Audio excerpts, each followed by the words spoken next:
Get ready to listen, learn, and earn CE hours. This podcast features content from an accredited CE activity provided by Calibri Healthcare.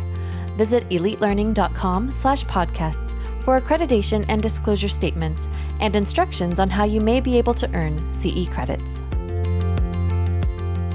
Welcome back to our two-part episode on advanced care planning. In the previous episode, we covered the crucial reasons why all individuals should proactively document their healthcare wishes through advanced directives.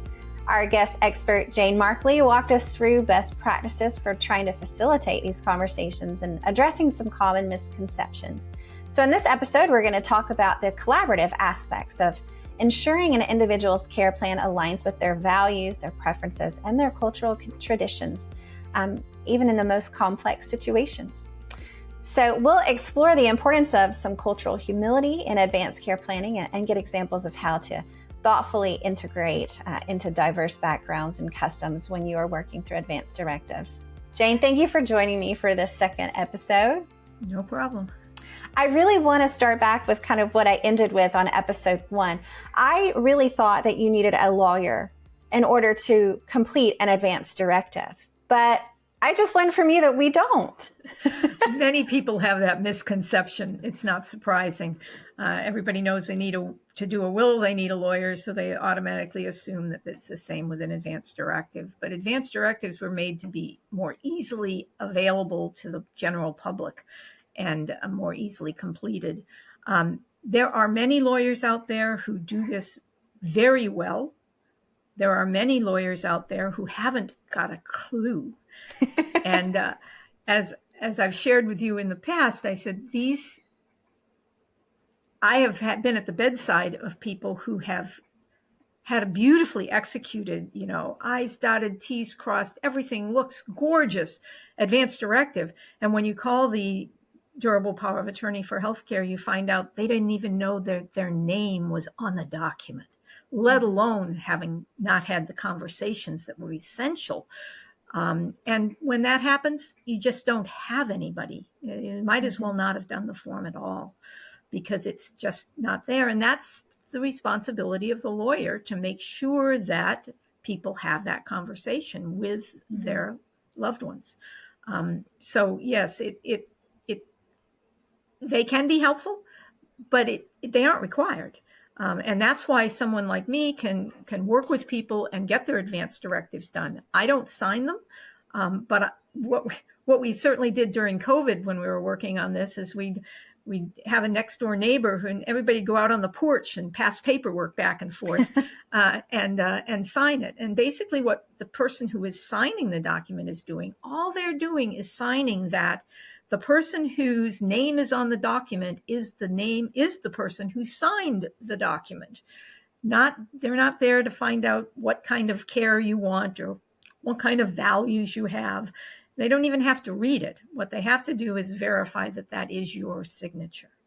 And that's people get a little nervous about that sometimes. Well, I don't want my neighbor to know what I'm doing. Well, I want your neighbor to know that you're doing an advanced directive because they need to do one too if they don't already have one, but they don't need to know the details of it. Is there a role for nurses when it comes to developing these advanced directives? Absolutely. There are roles at every end of the spectrum. Going back to the lawyers, some of the elder law attorneys hire nurses to work in their offices to help people do their advanced directives. Some physicians in group practices will hire people like me and a cadre of nurses to deal with their patient population, give programs, help them through the process, and then work with the physician where that individual becomes necessary. I mean, you don't have it doesn't require a physician to do all of this. Many nurses can answer the questions sometimes more effectively and efficiently than a physician can because they are in the trenches with the patients all the time. So they see what goes on. So yeah, nurses can be involved at so many levels. I know clinically and in the hospitals these days, there's not a whole lot of excess time, and this does take time. So having the dialogue outside in the community is an important piece of the puzzle as well. Absolutely. What does collaboration look like among other healthcare professionals? I know we've talked a little bit about nurses, physicians, but there's also like social workers and. Well, my goal is always to get everybody involved. The more people who are involved, the more people who bring it up, the more you wear down the person who's supposed to be doing it. Whether it's your financial manager, your accountant, or even your postman. I mean, if somebody brings it up, it's like, oh gosh, these people are talking about this too. Maybe I need to do it. In the hospital, your social workers certainly are actively involved in advanced care planning, or should be if they're not. And the more people hear about it, the more they realize that, it is the norm, that everybody ought to be doing this, and it ought to be completed and processed too. And again, you feel like you're swimming upstream if it's just you. So it's good to have a group of people who understand and are doing things similarly, whether you have a hospital hired person to be the facilitator of it. The ethics committee should be intimately involved in the whole process.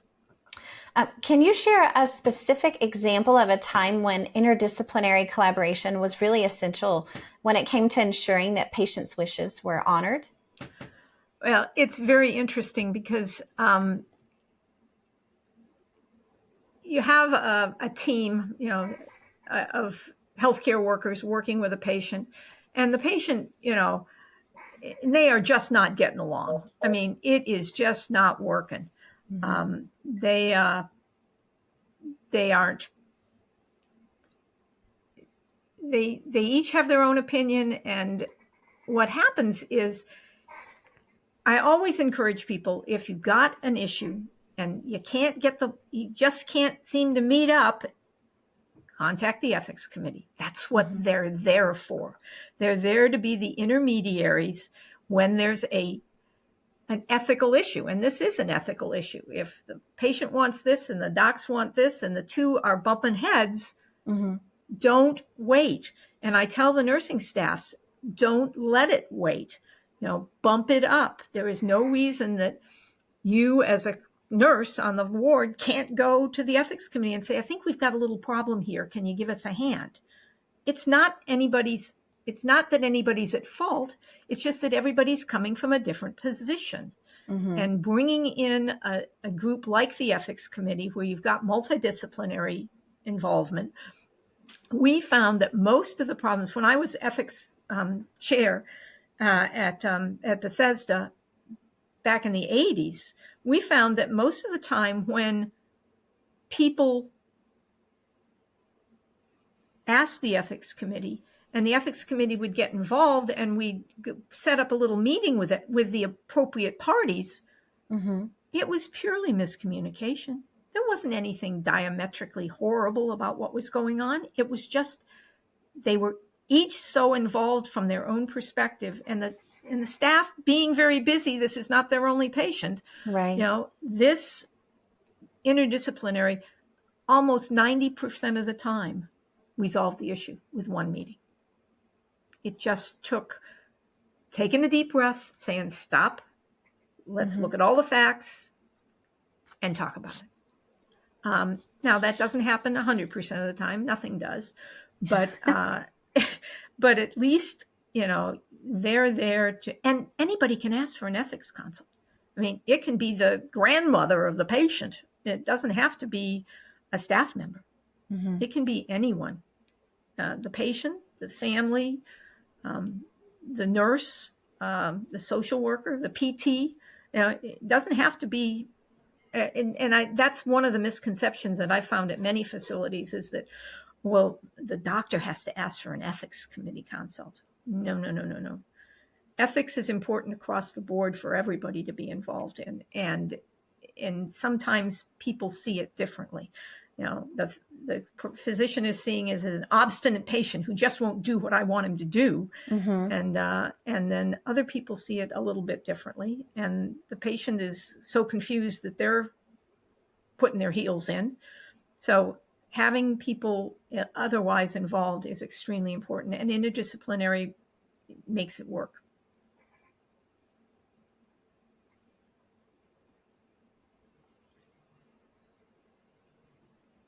Do you have an example of, like a case that has gone before an ethics committee?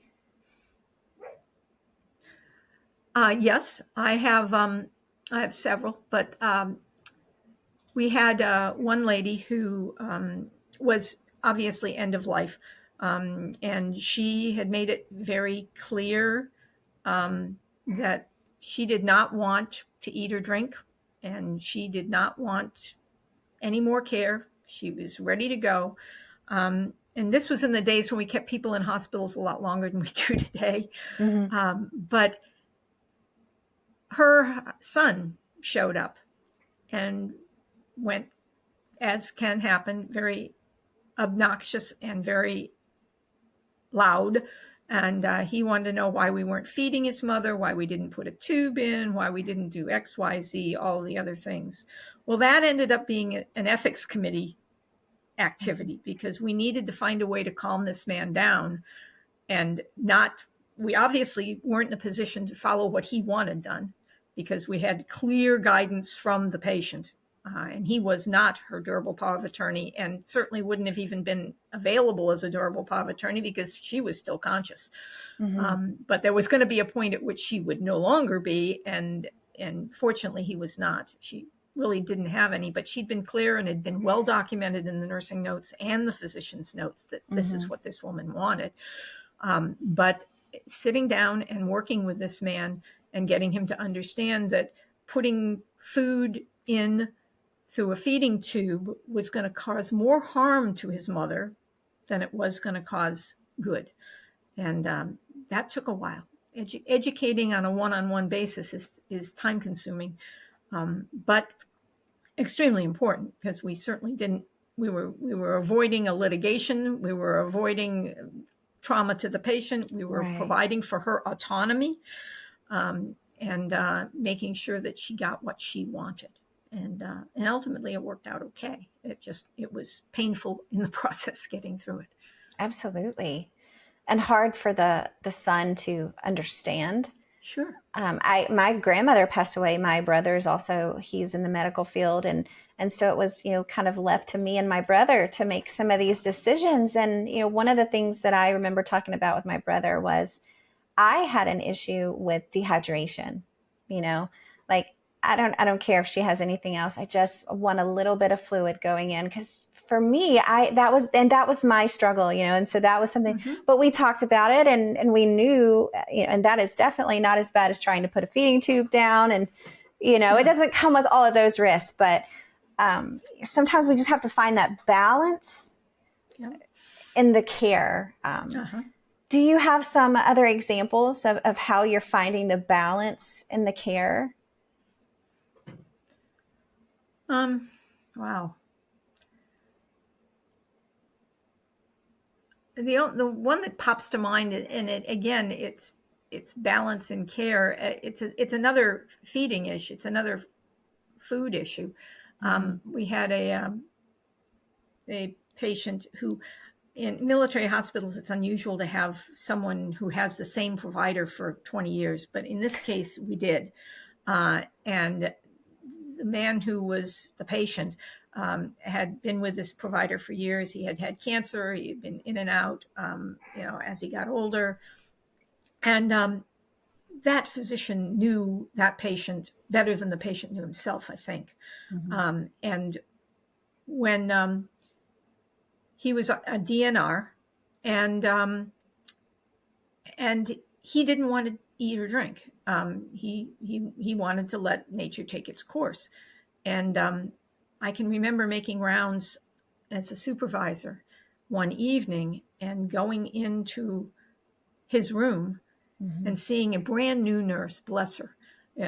Everybody has to eat.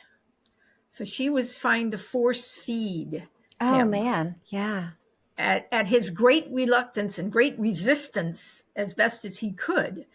And again, it was a case of the enthusiastic healthcare professional who wants the patient to be normal again, who wants the patient to live. Right. And she was doing everything in her power to make sure that he got fed. And that took very little time. Yeah, that didn't take an ethics committee meeting to solve. No. That was pretty easily solved. But again, everybody comes from a different perspective. And when you're dealing with end of life, you need to take your hat off and put that patient's hat on and try to understand where they're coming from and give them enough information that they can make decisions for themselves as far as what it is that they want. And that's hard to do. Who typically makes up an ethics committee? Oh, an ethics committee, there's a specific guidelines as to what makes up an ethics committee, but it's physicians, nurses, social workers, chaplains, usually an ethicist. Again, that's a big problem because not every hospital can afford to hire an ethicist. Right. If there's a medical school around, usually you can get somebody to come and help.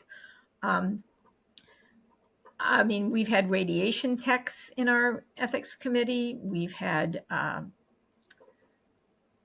there's always should be a community member, somebody who's not necessarily medical, who's, looking at it from another perspective. Again, the multi-perspective view of what's going on is extremely important.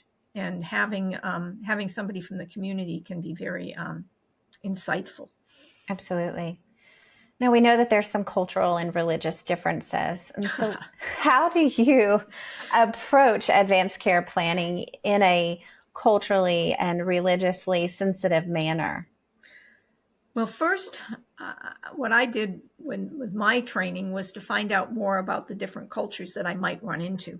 So I at least had a sense of where they were related to this. But again, you let the patient lead. What is it that the patient wants?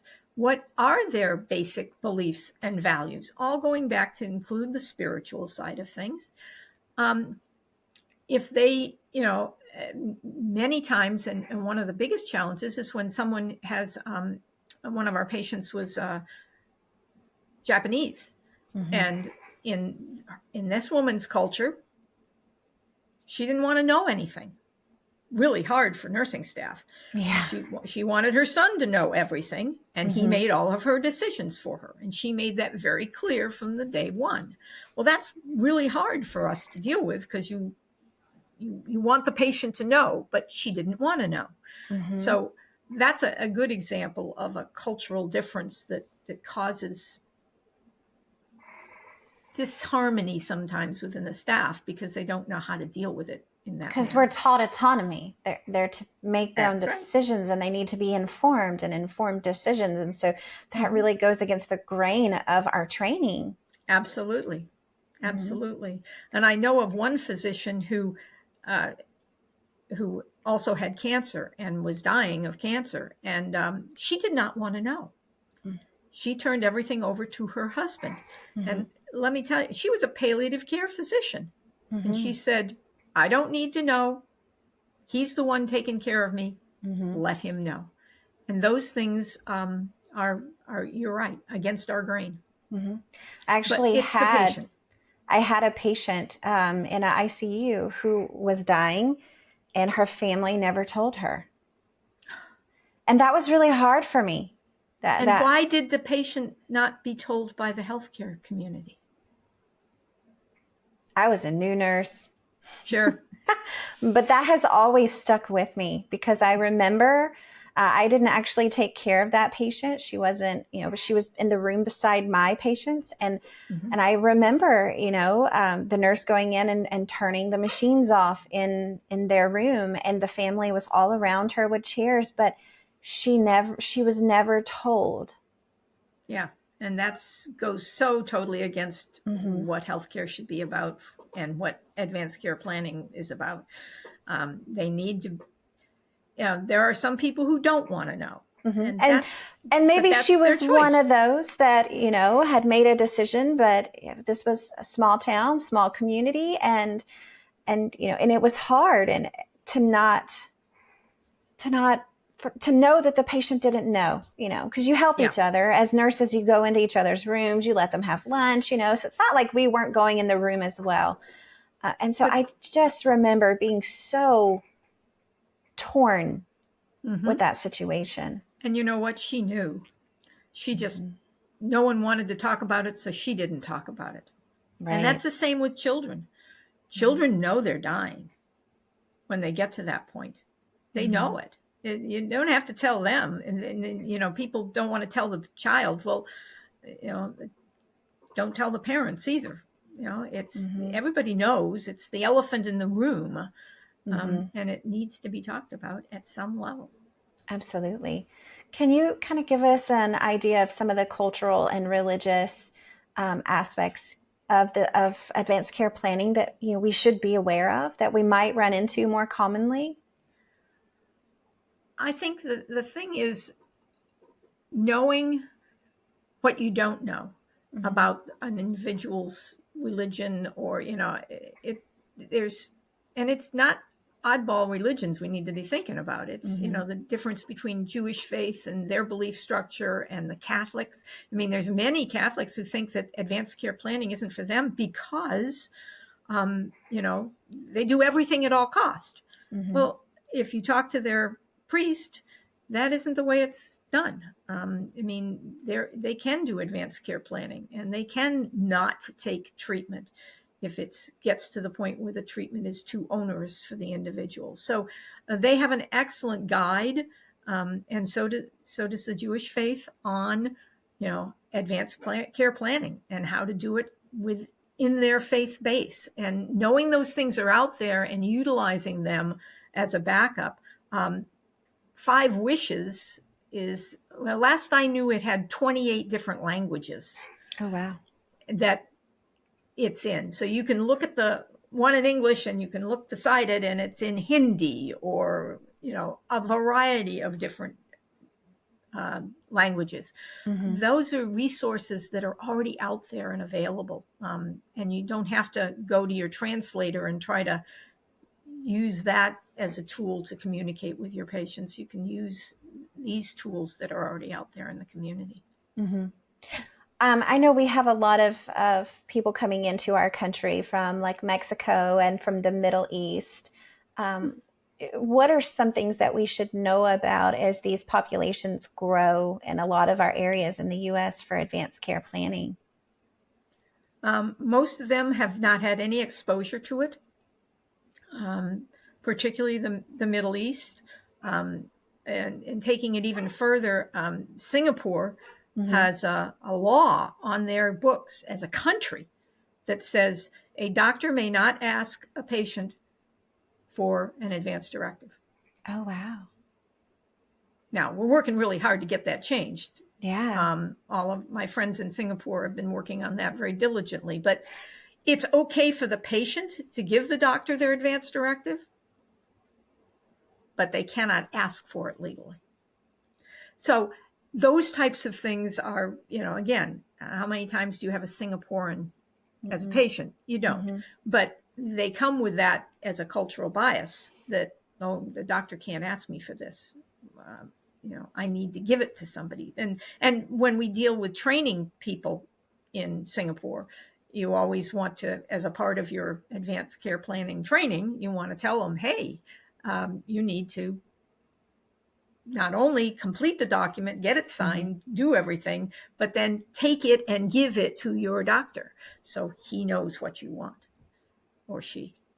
So absolutely. Yes. So know what we don't know. Yes. And, I was just thinking that's a main practice here in the U.S. is we're going to ask you when you go to the hospital, do you have an advance directive? And I could just think someone from Singapore being like, is that illegal to ask? Yeah. Right. So, yeah.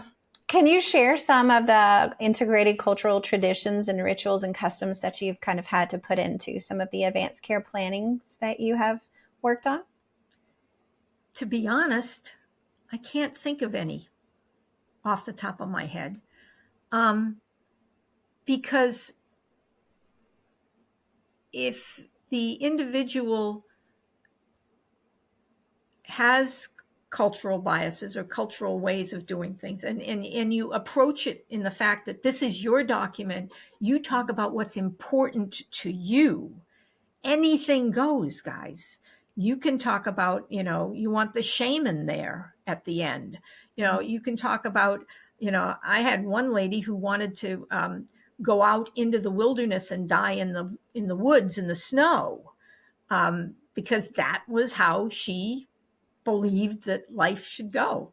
And, if that's what her preference is, by all means. I'm not about to, but again, you have to be cautious of legal implications for, people, doing themselves harm. But you be led by the individual and let them really open up and talk about what's important to them. If you give them the freedom to talk, Mm-hmm. you'll find out all sorts of things that are important to them, and you'll find out what they need to document in order to get what they want at the end, rather than being forced. I mean, there's people who want it put in their advanced care plan that they want their, particularly women, their facial hairs plucked. Yes. So that they aren't showing to anybody, when they can no longer do that themselves. I mean, it's all sorts of strange things, not necessarily cultural, though that could be cultural. Mm-hmm. But when you find out what's important to them, make them write it down. An advanced directive can have whatever it needs in it to get to to help the nursing staff give the kind of care they want to give. Right. Tailored to that individual. So on a little bit of a lighter note, I wanted to touch on hospice and pet therapy. How is pet therapy being used, to help contribute to that emotional well-being of patients and families who are really facing these decisions? It's wonderful. Pet therapy has a lot of positive aspects in general for hospice patients, but to have a creature that's not judgmental, mm-hmm. who's just going to curl up beside you and love you and let you love it, it gives people such peace and mm-hmm. such quiet. And everybody thinks that the dog or other animal, depending on what kind of therapy you're having, mm-hmm. Is asleep. Well, I can guarantee you 100% that dog is not asleep. He is actively working to feel the sense of where that person is and what's mm-hmm. going on. And I know that because the dogs that I've worked with, at the end of a session, which is an hour in length, they're whooped. Yeah. They are exhausted. Yeah. And I had my dog. My husband had an accident and needed to be in the living room in a hospital bed for a while. And my dog, who was a pet therapy dog, we got a hassock for him and he was able to bounce up into bed with my husband. Well, he did pet therapy 24/7. Mm-hmm. On about the third day, I realized that my dog was knackered. He was exhausted. He was hardly eating. He was just so focused on his mission to take care of my husband that I had to actually move him out of the house for 2 days to give him a break. So he didn't feel like he had to be there. I mean, because that's his job and I got to mm-hmm. go and I need mm-hmm. to be with Dad. And that caring comes through to other patients who they don't know as well. Mm-hmm. So. Oh, wow. I hadn't even thought about that, how much it affects the dog. What a mm-hmm. sweet story, but sad story at the same time. Well, it was a learning curve for me, that's for sure. Yes. So we're quickly running out of time, and so we're going to be coming to the end of this episode. So I wanted to give you an opportunity to just, is there something that you want to make sure that as we close out, the listeners really hear something that you want to emphasize? Oh, there's so many things, so much we didn't get to. But I think the important thing is the advance directive is not just for the patient, it's for the family. And many people say, oh, I don't care what happens to me. I don't need to write an advance directive. Well, yes, you do. Because, and I always say to people, do you love your children? And most of them say, oh, yeah, I do. I said, then give them a gift. Because if you should die without an advance directive and should need care without having guidance as to what kind of care you want, your family is the one who's going to have to make the decisions. And if they have to make the decisions in a vacuum, it isn't that they're going to make the wrong decision. It's that they're going to make a decision and they're never going to know if it was the right decision. Right. And there's some research out there that goes out 20 years that says 20 years after the fact for a family member whose loved one died without an advance directive and they just winged it, whether they gave everything or nothing, they still wonder, did I do the right thing? Absolutely. And that burden is not something that people want to put on their families. Absolutely. Jane, there's so much to take away from this discussion, so much more that we could have talked about, but we are at the end of our time. And just wrapping it up when we did with the pet therapy, that really just made me think about how important holistic care is, even at the end of life. So a huge thank you for having this discussion with me, for sharing your invaluable expertise and your examples of how to approach this topic. It's just such a difficult thing for us to talk about, but such an essential topic that we need to be talking about with our patients, and we need to do a better job of addressing it as a society. I don't think it's just on nurses. I don't think it's just on physicians in healthcare, but as a society. So thank you, Jane, for being here. No problem. Glad to be here. To our listeners, I encourage you to explore many of the courses that we have available on elitelearning.com to help you grow in your careers and earn CEs. This podcast featured content from an accredited CE activity provided by Calibri Healthcare. Visit elitelearning.com/podcasts for accreditation and disclosure statements and instructions on how you may be able to earn CE credits. Take your learning to the next level by subscribing to more podcasts on compelling healthcare topics.